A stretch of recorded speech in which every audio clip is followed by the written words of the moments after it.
Okay, please tell me you guys heard the Trump-Hannity interview last night. This guy claims to have been cured from COVID and symptom-free, but we can literally hear him coughing, clearing his throat, and you can almost hear the phlegm.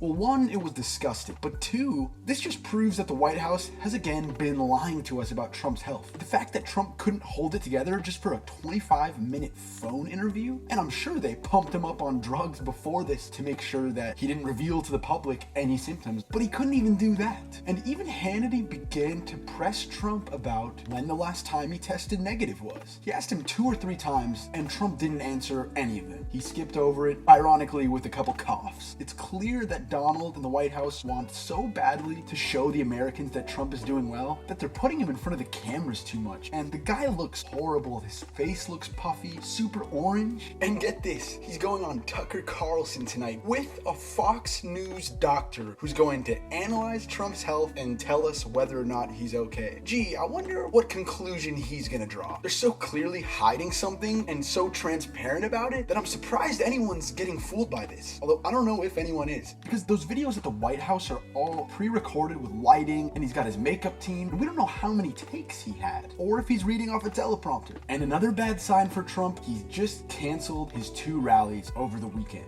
One of them in the key battleground state of Florida. So you know that he is losing his cool, and the White House doesn't know how to spin it anymore. But that doesn't mean they're gonna stop trying to fool us all the way until November 3rd. Alright, you guys, more videos on the way, and I'm keeping my eyes open for any other clues we can get. So make sure you subscribe, and I will continue to uncover the truth.